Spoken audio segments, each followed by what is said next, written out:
آزادی کی آرزو، مساوی حقوق کا حصول اور اختیار کی جستجو، یہ وہ خواب تھے جنہیں مجھے تعبیر کرنا تھا۔ مردوں کے غلبے والے اس معاشرے میں مجھ عورت کو تفریق کی یہ دیواریں گرانی تھیں۔ یہ ایک لمبا اور کٹھن سفر تھا، تو میں نے یہ سفر طے کر لیا، خیال سے خواب اور حقیقت سے یقین کا، وہ یقین جس نے سارے ابہام دھو ڈالے کہ میں نہیں ہوں، میرا وجود ہی نہیں ہے۔ میں نے معاشرے کے تمام وسوسوں کو اپنے یقین سے حیران کر دیا۔ تو تم یہ سمجھتے ہو کہ میں ایک عام عورت ہوں؟ نہیں، میں ایک عام عورت تھی۔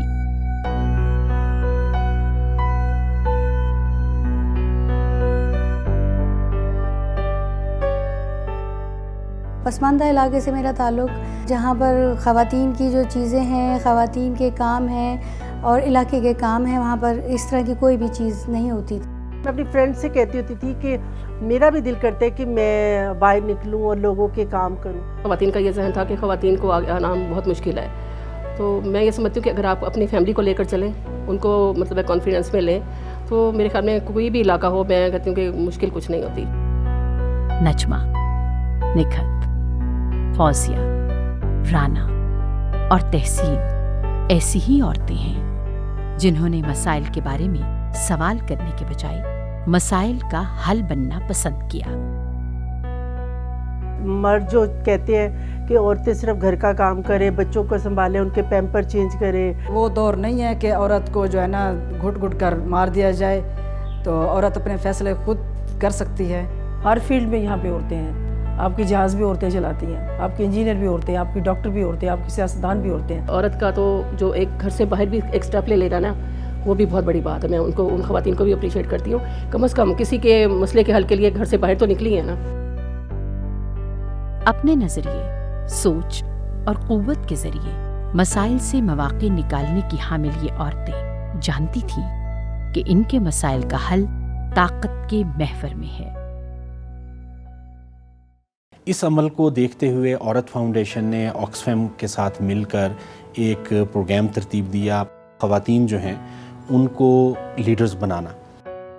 5 برس تک ہم نے 30 اضلاع میں کام کیا، ہر ضلع میں 50 عورتوں کا گروپ بنایا گیا، جن کی ریچ جو ہے وہ یونین کاؤنسل گاؤں سے لے کے ضلع کی سطح تک تھی۔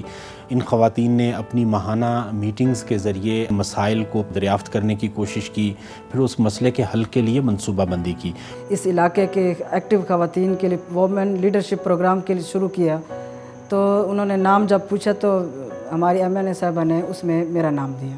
آکسفیم عورت فاؤنڈیشن نے مجھے جو کتابچے دیے تھے کہ خواتین کس طرح سے بجٹ سازی میں حصہ لیتی ہیں، کس طرح فیصلہ سازی میں لیتی ہیں، کس طرح قرارداد بنتی ہے، اسپیچ کرواتے ہیں، بلاتے ہیں، ہر ایشو پہ چھوٹی چھوٹی بات پہ وہ بتاتے ہیں کہ آپ نے ایسے کرنا ہے، ایسے کرنا ہے۔ اس اقدام کے نتیجے میں عورتوں کا ایک مؤثر حلقہ بن گیا، ایسا حلقہ جس کی عورتیں اپنے اپنے علاقے میں کونسلر منتخب ہوئیں۔ گو کہ کونسلر بننا ایک چھوٹا قدم تھا، مگر یہ اس سمت کی جانب پہلا قدم تھا جس سمت منزل نے ابھی آنا تھا۔ جو کام کر رہا ہوتا ہے اس کی بیک پہ کام ہے، تو میں یہ نہیں سمجھتی کہ آپ پیچھے رہیں گے، آپ خود ہی آگے جاتے ہیں۔ سب سے پہلے جب خواتین کونسلر کے الیکشن لڑیں تو اسی پہلے الیکشن میں آئی ہوں، جب کوئی کنسیپٹ بھی نہیں تھا خواتین کا ایک الیکشن لڑنا۔ UC کاؤنسلر کا جو ہے میں نے اپنا فارم سبمٹ کیا۔ اب میں وہ لمحہ بالکل نہیں بھول سکتی، جب میں واپس آئی تو لوگوں نے میرے اتنے ہاتھ ڈالے ہوئے تھے۔ جو عورت میرے پاس آتی تھی التجا لے کے، میں اس کی ہیلپ کرتی تھی۔ سب سے زیادہ کام میں سمجھتی ہوں کہ میں نے اس وقت کیے، وہ 1-2 اسکول تھے وہ میں نے بنوائے۔ جب کونسلر تھی تو اس وقت جو کمیٹی بنائی جاتی ہیں اس میں مجھے ایجوکیشن کی کمیٹی کا ممبر بنایا گیا، اور میں پارٹی کی طرف سے خواتین ونگ کی جنرل سیکرٹری بھی تھی۔ وہاں میں نے قرارداد بھی بنانی شروع کری، وہاں میں نے اپنے پورے حیدرآباد پہ بات کرنی شروع کری، اور پھر میں وہاں پر ایک اچھی پریزائڈنگ آفیسر آئی۔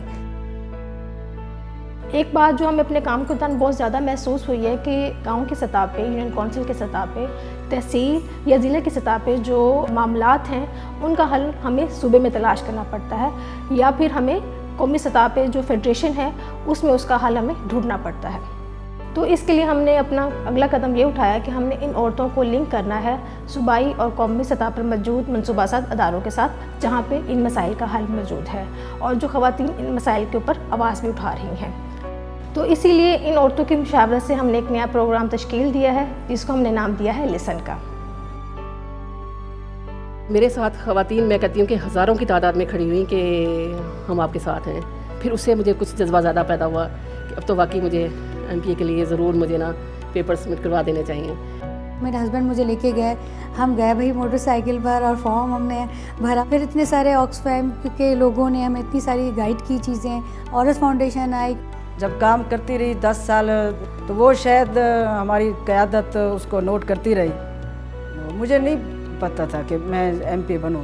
میرا تو پالیٹکس میں آنے کا سلسلہ, اس میں ایسا کوئی سلسلہ نہیں تھا کہ میرا کوئی باپ دادا کوئی ایم پی اے تھا. بس وہ جذبہ جو خدمت کا تھا لوگوں کی, کچھ وہ آگے لے آیا. ریزنگ ہر وائس سے لسن تک کا سفر ایک بڑا دشوار گزار بھی ہے لیکن ایک بڑا دلچسپ سفر بھی ہے. اس میں پہلے آواز اٹھائی اور پھر آواز سنانے کی جدوجہد کو آگے بڑھایا ہے.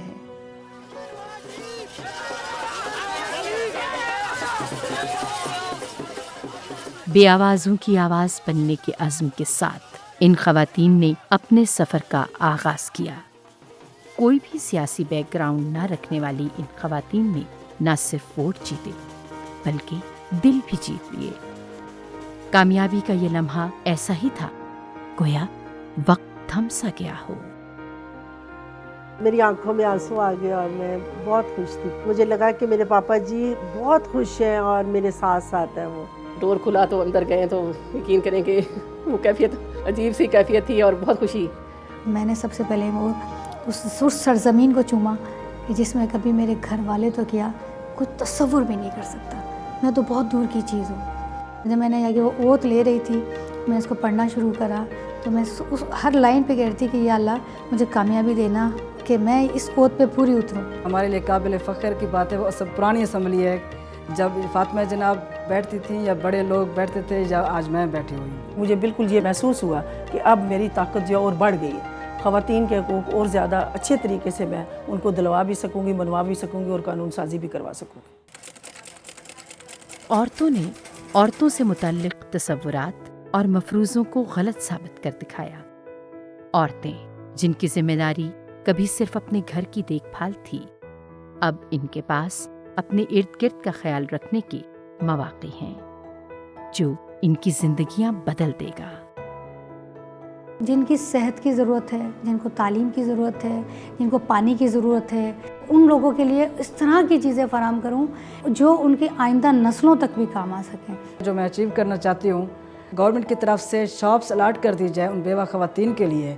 اس سے ہماری خواتین باروزگار ہوں گی. بہت عورتیں ایسی ہیں جنہوں نے تعلیم حاصل نہیں کی ہوئی اور ان کے گھر نہیں چل رہے. تو میرا بہت دل ہے کہ میں ووکیشنل سینٹر بناؤں. یہ نہ صرف مضبوط ہیں بلکہ اب یہ طاقت کی حامل عورتیں ہیں اور جیسے کہ کہتے ہیں طاقت کے ساتھ ذمہ داری بڑھ جاتی ہے.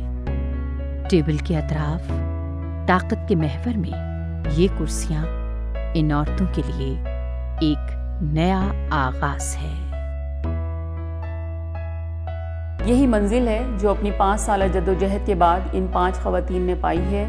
یہ ایک عام کمیونٹی لیڈر کی سطح پر ابھری, عورت فاؤنڈیشن کے پروگرام کا حصہ بنی, تربیت حاصل کی, جدوجہد کی, کام کیے اور آج وہ اپنے کام کی بنیاد پر صوبائی اسمبلی کی ممبر بن گئی ہیں. عورت فاؤنڈیشن آکسفیم کی میں بہت شکر گزار ہوں کہ انہوں نے ہمیں یہاں تک کھڑا کیا. میں آج جو بھی کچھ ہوں میں عورت فاؤنڈیشن کی وجہ سے ہوں. عورت فاؤنڈیشن اور آکسفیم کی آج وہ آواز نکل رہی ہے اور وہ آواز پکار رہی ہے کہ عورت بہت طاقتور ہے. ذہنی طور پہ آپ سیٹسفائیڈ ہوتے ہیں کہ میں اپنے جس شہر سے ہوں, جس علاقے سے ہوں, میں ان کی جو مسائل لے کر یہاں آ کے میں ڈسکشن کر رہی ہوں. اپنے ملک کی ترقی کے لیے, اپنے ملک کی خوشحالی کے لیے اور لوگوں کی خدمت کے لیے اور کوئی پلیٹ فارم نہیں ہے.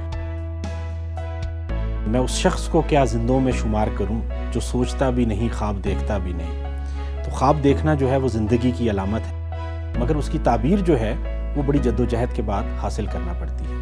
اور یہی جدوجہد انسان کو اپنی اس منزل کی طرف لے کے جاتی ہے جس کا تعین اس نے اپنے لیے کر رکھا ہوتا ہے۔ اور پھر میں نے بہت سارے خواب دیکھے کہ پرائم منسٹر کیسے بنتے، میں بنوں گی، میں بن جاؤں گی۔